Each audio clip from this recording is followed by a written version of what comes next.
ఓం గురు బ్రహ్మ గురు విష్ణు గురుదేవ మహేశ్వర గురు సాక్షాత్కార బ్రహ్మ తస్మై శ్రీ గురువే నమ లోకమాత పార్వతీ పరమేశ్వర భద్రకాళ మరియు చూడనా. ఇప్పుడు మన అసలందరూ తెలుసుకోవాలి. ఇంకా రాను రాను మాయలో ఉండకూడదు. ఆ భగవంతుడు ఏమిటికి లొంగుతాడు తెలుసా? మన ధర్మంతో బతికేదాన్ని బట్టి, నిజాయితీ బట్టి, మనలో కాలుష్యం లేకుండా అపంసుకుందిన ఒక పిల్లలు ఎట్లా బతుకుతున్నా అట్లా బతకల్లా. ధర్మం కోసం కనీసం ధర్మాన్ని కాపాడుకున్నా పర్లేదు, ధర్మాన్ని నాశనం చేయకూడదు. ధర్మాన్ని నాశనం చేసే వాళ్ళకి సపోర్ట్ చేయకూడదు. ఇప్పుడు మీరు చేసేదంతా అదే పని. ఈరోజు పార్టీలు చూసుకుందాం. కొన్ని పార్టీలు పోటీ చేస్తుంటాయి. ఎవరు ఎట్లనేది వ్యక్తిగతంగా మీకు తెలియదా? ఒక్కసారి వాళ్ళ జీవిత చరిత్ర తీయండి. ఒక 75 ఏళ్ళు వృద్ధుల్ని తీయండి. ఒక 40 ఏళ్ళు దాటిన ఒక ఆయన్ని తీయండి. 50 ఏళ్ళు వచ్చినాయని. ఇంకా మొన్న వచ్చిన మన చిన్న వయసు, ఇంకా మన జగన్ గారు చిన్న వయసు, ఇంకా చిన్న పిల్లోడు ఇంకా మొన్న వచ్చినాడు యువకుడు. ఆయన తీయండి. ఒకసారి చరిత్రలు తీయండి. వాళ్ళ కుటుంబం తీసుకోండి, వీళ్ళ కుటుంబం తీసుకోండి, చంద్రబాబు కుటుంబం తీసుకోండి, పవన్ కళ్యాణ్ కుటుంబం తీసుకోండి, రాజశేఖర రెడ్డి గారి, జగన్ గారి కుటుంబం తీసుకోండి. ముగ్గురిని పరిశీలించండి. ఇప్పుడుండే యువకులు పరిశీలించండి. ఏం మీకు తెలివి లేదా? ఒకసారి చూసుకోండి. ఇప్పుడు ఇంకా మొన్నగా జరిగింది. 5 ఏళ్ళ కింద అరే వివేకానంద కేని చంపిందే ఎవరు చంపి ఎవరు గుండెపోటు అని చెప్పినారో అన్నీ తెలుసు మనకి. వెంటనే మన వీరభద్రుడు వచ్చి మన స్వామి జగన్లో వచ్చి ఇంకా పోస్ట్ మార్టం రాకుండా ముందరే ఇట్లా మా చిన్న 5 సార్లు గొట్లేట్ వేసినారు. తర్వాత బాత్రూంలో తీసుకుపోయినారు, అక్కడ కడిగినారు, మళ్ళా అక్కడ 3 రక్తవాంతులు చేసుకున్నాడు, మళ్ళా దాన్ని కొట్టినారు, కంబోజ్ కొట్టినారు. అది ఎంత స్పష్టంగా గొడ్లేట్లు 5 పడినామని చెప్పినప్పుడు అర్థం చేసుకోవాలి. తర్వాత కోడికత్తి సీన్ చూసినాం. కోడికత్తి సీన్ అసలుకి దాదాపు పెద్ద జగన్ నాటకం. అన్ని జగన్ నాటకాలే. ఇప్పుడు మళ్ళీ 5 ఏళ్ళ తర్వాత దగ్గర ఎలక్షన్లు వచ్చినాక అప్పటి వరకు 4.5 ఏం మాట్లాడకుండా చంద్రబాబు హయాంలో ఉన్నప్పుడు ఒక సిఐడి విచారణ జరగాల, నారాసుర చరిత్ర అంత రక్త చరిత్ర చంద్రబాబు అంటే ఎవరిది రక్త చరిత్ర? ఇప్పుడు నువ్వు వచ్చి భగవంతుని మీద భారం వేసి భగవంతుడు ఎట్లా మాట్లాడు, మా యేసు ప్రభు ఎట్లా మాట్లాడు, నన్ను ఏం చేసినా ఏమన్నాడు. కానీ మన ఆయన వీరభద్రుడు ఊరుకున్నాడు కదన్నా, చీలుస్తాను మా నాయన వీరభద్రుడు. ఎట్లా చీలుస్తాడు తెలుసు? ఇప్పుడు ఒక్కొక్క స్టైల్లో చంపుతాడు మన ఆయన వీరభద్రుడు. ట్రీట్మెంట్ ఎట్లుంటుందంటే, ఇప్పుడు నువ్వు ఒక చరిత్ర, మా భావితరం పిల్లలకు ఒక చరిత్ర.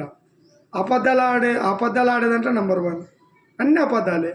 ఎందుకంటే ఒకటే చిన్నది చెప్పవచ్చు: మద్యపాన నిషేధం, పిఆర్సి, పోలవరం, అమరావతి, ప్రత్యేక హోదా, రైల్వే జోను, ఉండే విశాఖ స్టీల్ ప్లాంట్ పాయే, రిలయన్స్ వాళ్ళ మీద దాడి చేసి మళ్ళీ వాళ్ళకే ఇంటికి పిలిచి భోజనం పెట్టి రాజ్యసభ సీటు, అదానీలకి అంబానీలకి చోటు.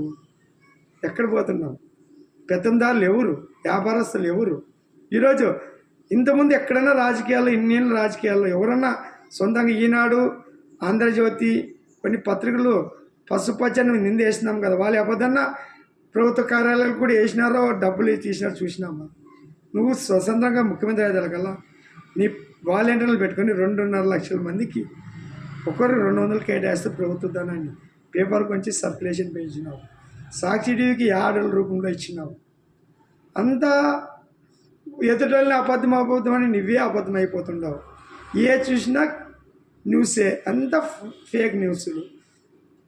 అదే మీ సాక్షి న్యూస్ పేపర్లో ఈసారి వృద్ధులకు పింఛన్ లేట్ కావచ్చు, ఎందుకంటే గవర్నమెంట్ సెలవులు వచ్చినాయి, 3వ తారీఖు అట్లా ఇస్తామని చెప్పి ఆ నోటు జారింది మనిషి. ఈరోజు ప్రభుత్వం డబ్బులు, ఖజానాలో డబ్బులు కూడా లేవంటున్నారు. సరిగా క్లారిటీ లేదు, నిజాయితీవంతమైన అధికారులు లేరు. డబ్బులన్నీ కాంట్రాక్టర్లకి, అది ఒక లిస్టు ప్రకారం వస్తుంది, 1, 2, 3 లిస్టు ప్రకారం తీసుకుని తెచ్చిపోంటూ పోవాలి. అట్లా లేకుండా తన కార్యకర్తలు, తన కాంట్రాక్టర్లందరినీ తీసుకొని వాళ్ళకొట్టి ఇచ్చి మళ్ళీ ఫండ్స్ ద్వారా వాళ్ళకి మళ్ళీ ఏదైనా ఇచ్చేటట్లు చేసి వాళ్ళ కార్యకర్తలు కాపాడుకునేదానికోసం. ఇదే ధర్మరాజ్యం, ఇదే ధర్మం. వాళ్ళు మన ఆయన వీరభద్రుడు చూసుకుంటారు.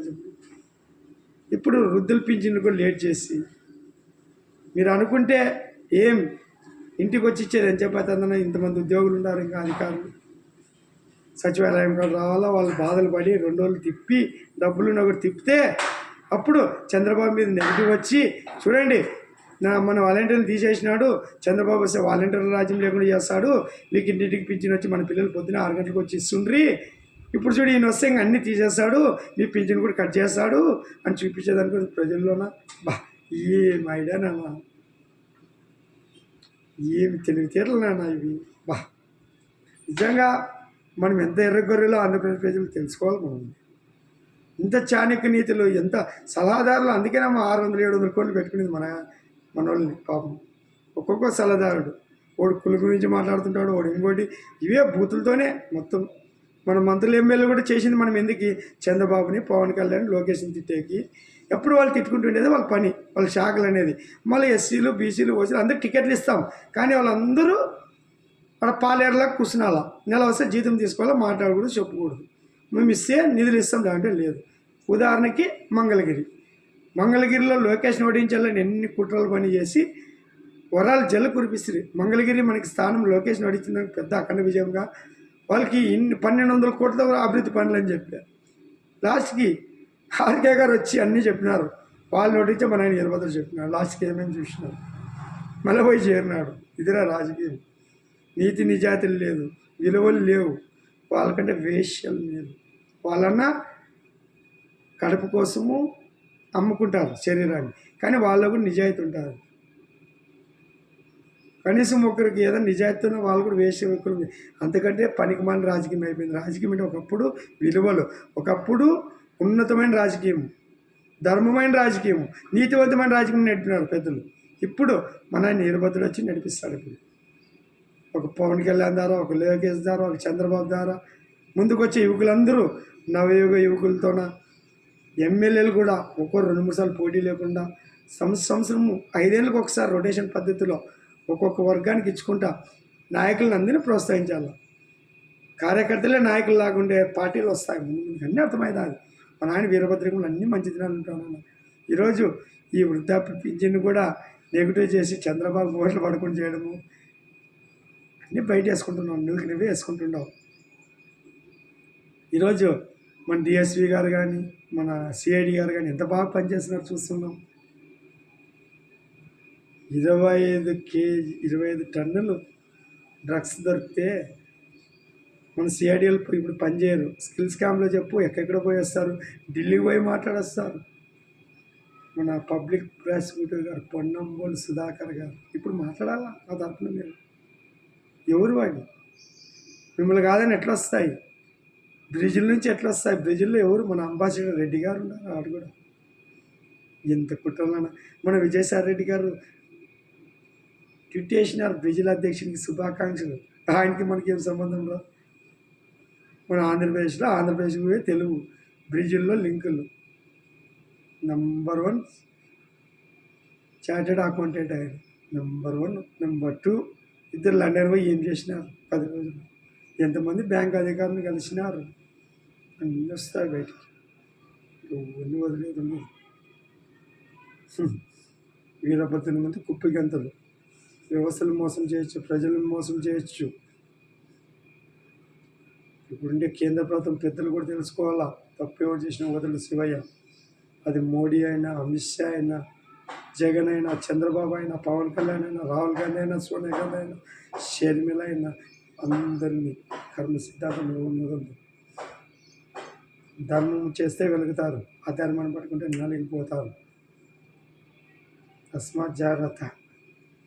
రాజకీయాలు తగ్గించుకోండి. మీరే నవ్వుల పాలవుతారు ప్రజల్లో.